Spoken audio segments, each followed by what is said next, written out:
Hi, in this video, we want to look at another example of regression. So here we want to work through some data, and we want to work through several different models using the same data to make a decision about which model is the best regression model to use. Okay, so what I want to do, I want to make a simple y equals mx plus b model, just like we had in back in college algebra, intermediate algebra, high school algebra, way back when, straight line models with our data. Okay, so let's dig in. Once again, we're using an introduction to statistics with Python. And I'm going to be pressing F9. Here's the website for the code. All right, so now let's go ahead and let's load matplotlib.pyplot as PLT. Now let's go ahead and import pandas as PD, import numpy as NP. Now from stats models, we want to get OLS, ordinary least squares. All right, so when I say ordinary least squares, I want to take observation minus modeled value, subtract, square it. So subtract, square it, squaring makes it positive or zero, and then I add up those squares. So because of the squaring makes it positive, adding them all up together gives me a measurement of the error. So in ordinary least squares, I want that added up square of the error to be as small as possible. And that's why we call it ordinary least squares. So here we are building the linear model, the y equals mx plus b model that minimizes that added up squared value. All right, so now we're going to go ahead and get some graphics, interaction plot, AB line plot, QQ plot, and we're going to get ANOVA for linear models pulled out also. Let's go ahead and get some matplotlib going. All right, so here we're going to take some minority employment data. And we're going to do some AB line plotting. All right, so in our data, we can see that if ethnicity is equal to 1, we have minority, 0 otherwise, and JPerf is job performance evaluation. Okay, so we're going to be pulling the data from a website. So let's go ahead and use URL lib, specifically URL open. So right here, I'm pulling this up. I've got my base URL. I've got the particular file from that website. And so the URL that I'm actually pulling from is the concatenated version of the base plus the in file. Now let's go ahead and get the actual data set going. All right, so now I've got my data exactly as I want it. So it's in there. I'm excited. I'm pumped up. I hope you are. And let's go ahead and pull this in. This is tab delimited. And let's do this factor group. What is this factor group? All right, we can see that it's a pandas group by generic data frame. We're grouping by something. So we're grouping by the ethnicity in here, just so it's a little bit easier to understand what's going on. All right, so now, first and foremost, I want to do a visualization. So one of the best things you can ever possibly do in data analytics is to start working with visualizations as quick as possible. Remember, we think with our eyes. We think with our eyes. We interpret things with our eyes. This is true for anything. So, like you're, trying to find someone for a date on Friday night, you're probably going to be thinking with your eyes. So when we start doing data analytics, we're also going to be thinking with our eyes. So let's do that. All right, I see a scatter plot. Okay, so I can see off of my scatter plot, when it's purple, that means that ethnicity is equal to 1. That's minority status. And when it's green, it's going to be ethnicity equal to 0, non-minority. Okay, now here we have our another independent variable. So we have an independent numeric variable, and we have two categorical levels, a categorical variable. And then here is their performance evaluation, like that. Okay, so what we want to do. We want to build a model with just one predictor variable.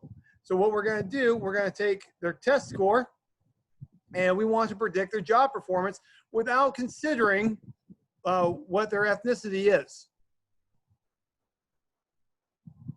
All right, so if I do that, and I'll go ahead and reprint this.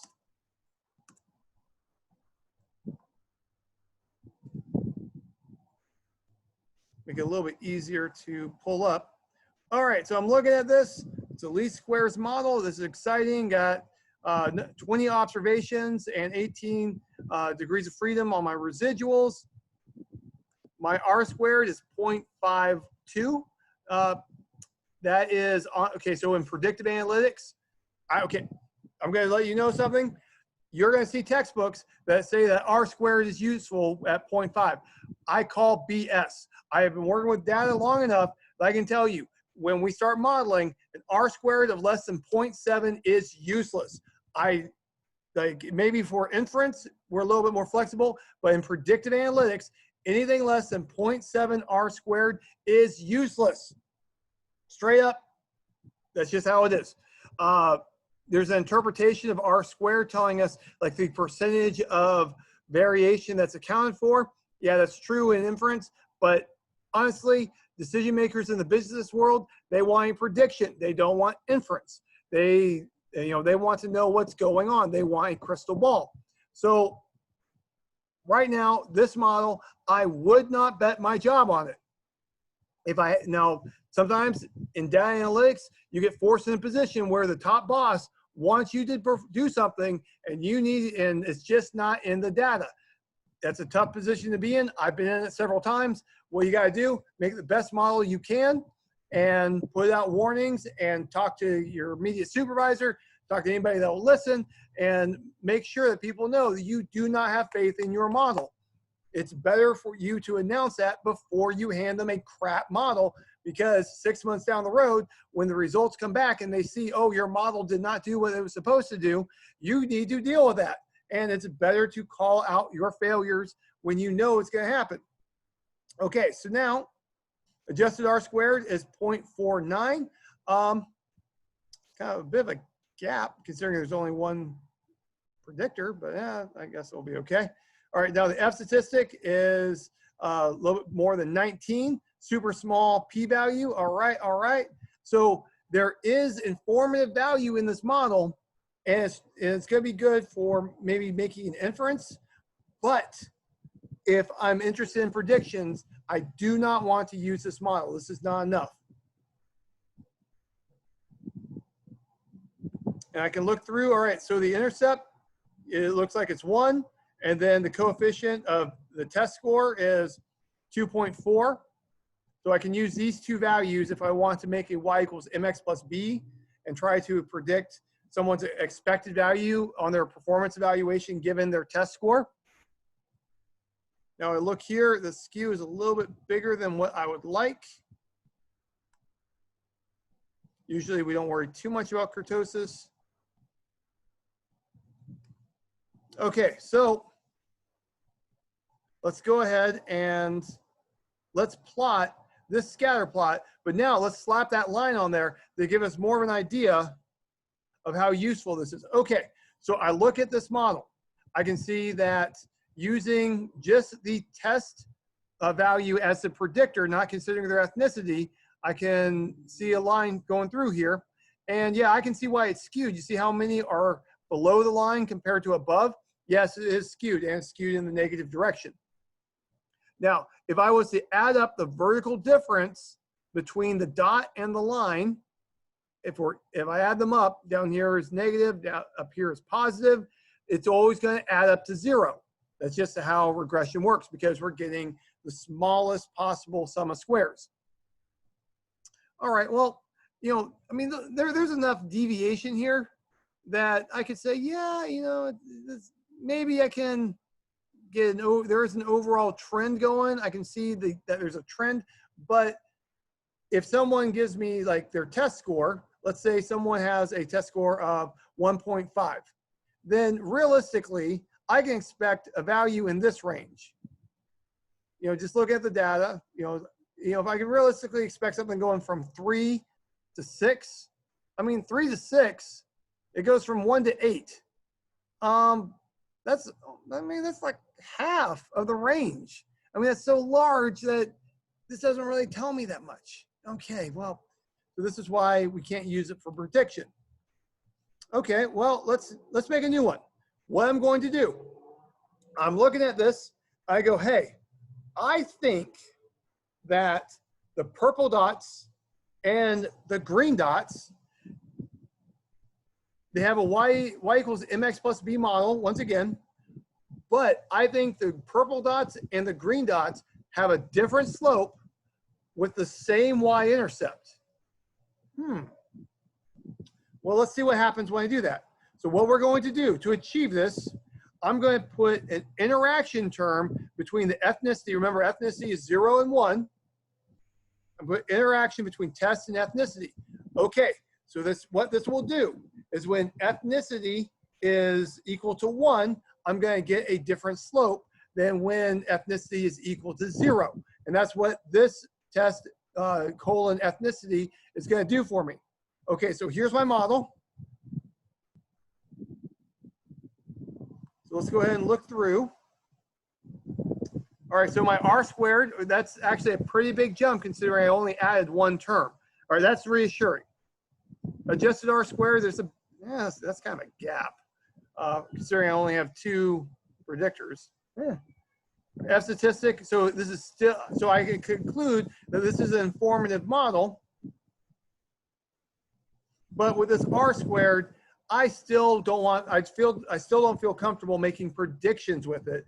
But for a global understanding, it's useful. Now when I look here, I can figure out the y equals mx plus b equation. Okay, so you see I have intercept, I have test, and I have test ethnicity. Okay, so what's going on?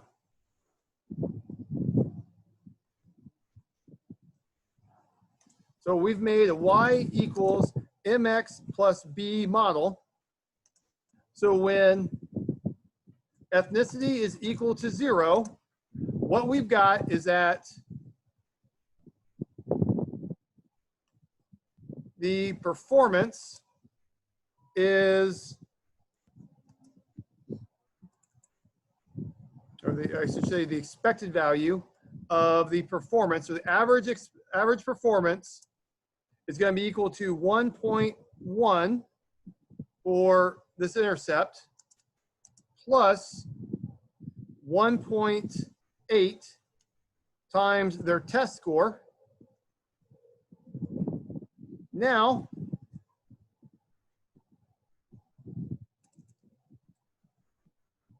when ethnicity is equal to 1, what's going to happen is I add on this value.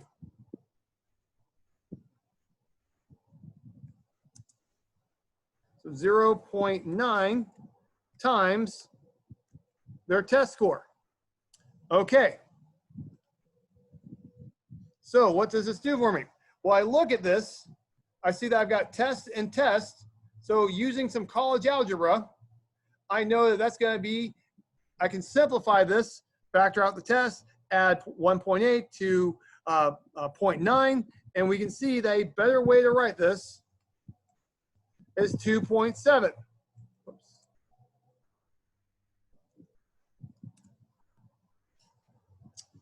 All right, so let's go ahead and plot that. Let's see what that looks like. All right, so we can see that they're, you know, over here, they've got the same y-intercept, but we have different slopes. Okay, so how do I interpret this?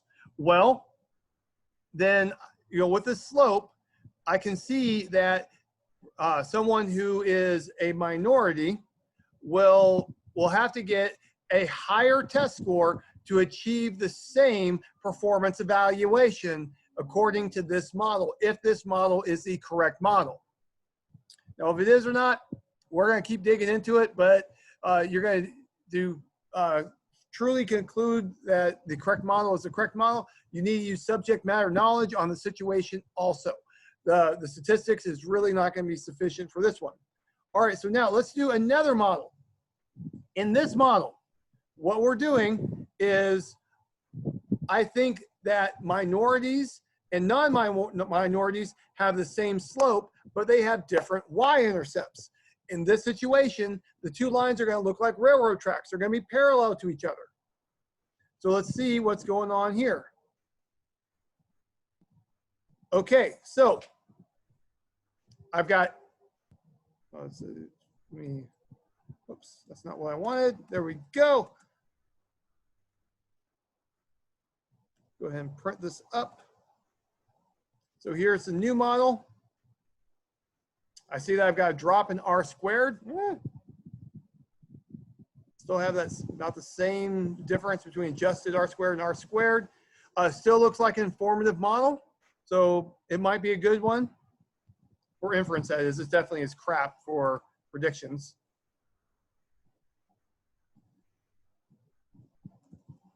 All right, so let's see, what is my equation? So remember, the equation is y equals mx plus b, just like in college algebra. So what's going on? We see that when ethnicity is equal to 0, we've got that the expected value of their performance evaluation is equal to, all right, take the intercept, 0.6, and I'm rounding off. Then I've got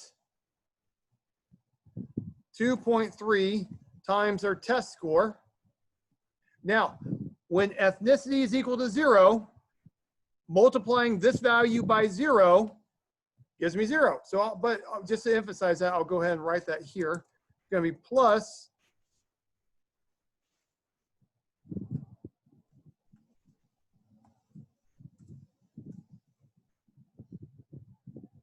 I'm going to make this a little bit more clear. You know what I'm going to do? I'm going to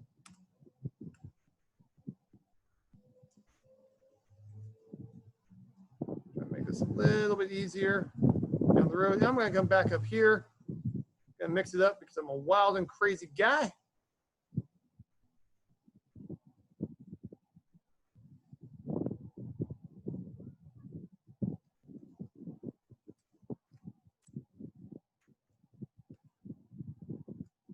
I'm backtracking, sorry.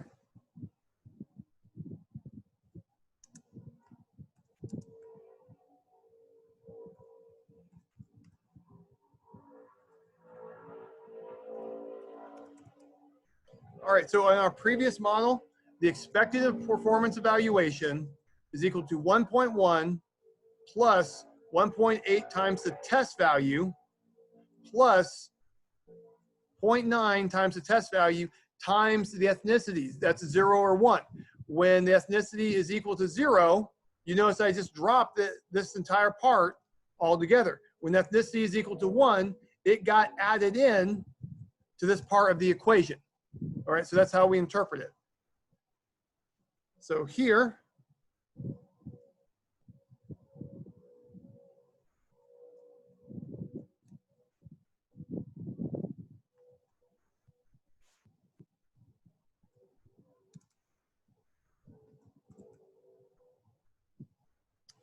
right, so on our newer model, the expected value of the performance evaluation is equal to 0.6 plus 2.3 times their test score plus 1 times their ethnicity. Okay, in terms of 0 and 1. Okay, so when ethnicity is equal to 0, this part is 1 times 0. Well, what's anything times 0? That's 0. Okay, so do I want to include that? No, because it's just gunk. It's just junk on there. So I get rid of it. Now, when ethnicity is equal to 1, I'm down here. So I've got expected value is equal to 0.6 plus 2.3 times test plus 1 times 1. Well, what's a better way to write 1 plus 1 times 1? It's 1, right? Right, okay. Put that right there. All right, now I'm looking at that, and I see that I've got a constant value and a constant value. Should I add them together? Yes, it makes it easier to interpret. So here, I add these together and boom, that's my model. So I can see that under this, if this is the correct model, I can expect someone to have a greater performance evaluation by 1 if someone is non-minority, another person is a minority, and they have the same test score. So given 2 employees that have the same test score, one is a minority, one is not, I expect the non-minority to get 1 bigger on their annual evaluation. Well, I mean, kind of sucks if you're the minority.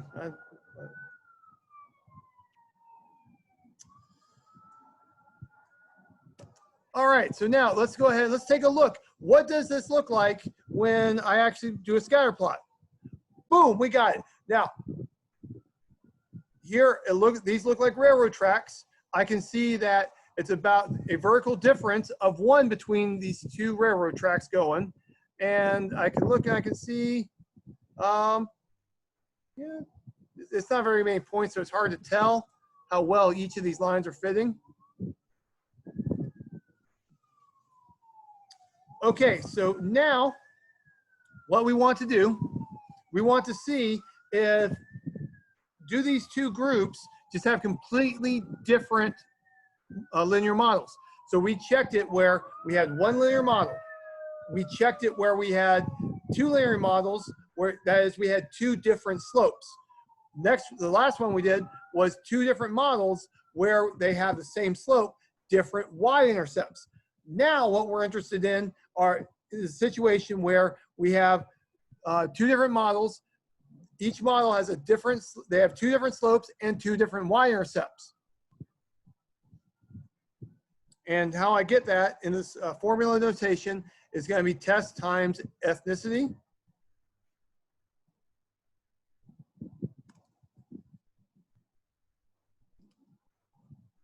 All right, let's see what we got.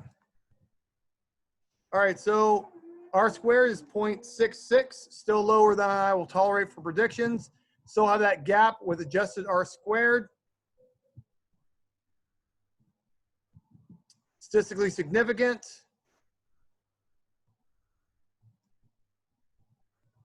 All right, so now let's go ahead and plot it, see what happens. Okay, so here we can see that under this model, if this is the correct model, that the non-minorities, the green line, non-minorities have, so if they improve their test score by a little bit, they will ultimately get a bigger performance evaluation improvement. So it's more valuable for them to prepare for that test than compared to minorities on this. The flip side of this, if I look over here on the left, according to this model, is that someone that is a minority and gets a low test score, they, on average, they're going to outperform on the performance evaluation. They're going to outperform the non-minorities with a weak score. And we see that around 1 is where they're about equal to each other, if this is the correct model. So what we want to do, we want to start digging in, we want to start looking, how do these models compare to each other? Do I see that when I start comparing them head to head against each other, does one look like it stand out compared to the others? What we want to do, so remember, every time I make a more complicated model, it's more complicated. Did I improve the informative value enough to justify the extra complexity in the model? And that's what we want to start looking at right now. So is it justified to use ethnicity with a different y-intercept and a different slope compared to the regular one that does not include ethnicity at all? So let's take a look. Okay, so we're at 0.054. Oh, wow, that's close. That's really close. 0.05 is like that golden standard. All right, so the hypothesis test here is that the 2 models are equally informative. If the 2 models are equally informative, then I want the one that is less complex. Okay, Which one's less complex? The one with fewer terms. So when I look at this, I failed to reject the null hypothesis. The null hypothesis is that they are equally good models. So then I see that the one that is just test is just as good as the one that is test, ethnicity, and interaction term. The simpler one is just the test one. So this hypothesis test leads me to conclude that the test model by itself is better than, because of simplicity, better than the most complicated model that we built. Okay. Now let's consider, what about comparing the simplest model to the one that had a different y-intercept? So here, that was the one where we had the parallel lines. Let's take a look. All right, when I look here, I see I have a p-value of greater than 0.05. Okay, well, I've got two different models. My null hypothesis is that the two models are equally informative. Large p-value means I fail to reject the null hypothesis. Okay, so I conclude that the two models are equally informative. I'm going to go with the simpler of the two. This tells me that the model with just test is the one that I want to use. So once again, we conclude that using ethnicity does not improve my model on this. Now, let's go ahead and let's consider, what about the case where we had the same y-intercept, different slope? So I'm going to run ANOVA once again. Okay, now our p-value is less than 0.05. So here, my null hypotheses are that the two models are equally informative. My alternative hypothesis is that the two models are not equally informative. All right, so by the structure of this, the one that has the extra term in it is going to be the one that is going to be the more informative one. It's, you know, so I add something in there. So we can conclude that between the simplest model of just using test and using a different slope of test for each minority, non-minority, these are statistically different. So far, I'm leaning towards concluding that the best way to go is that the two ethnicity groups have the same y-intercept but different slopes. Now what we want to do, we want to check, hey, what about checking different slopes with different slopes and different y-intercepts? And so that's what I'm going to compare here. All right, so we conclude that they are equally informative. So we will conclude that the simpler model is the one to go with. And so here, that we have same y-intercept, different slope. Okay. So our final model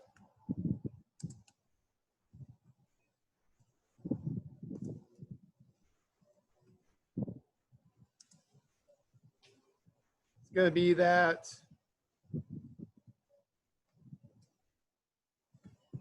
y is distributed by test and ethnicity interaction test. So let's go ahead and find that model in here. Where is it?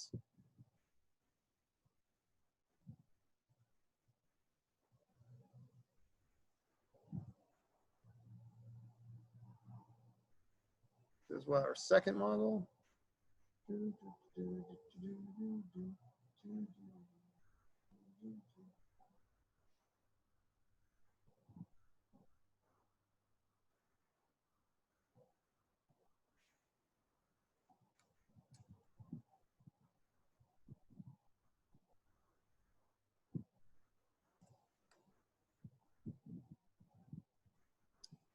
Okay, so what we conclude is that the expected value of the performance evaluation for the two different groups have the same y-intercept but different slopes. So we would see a bigger improvement So if someone who is not a minority, or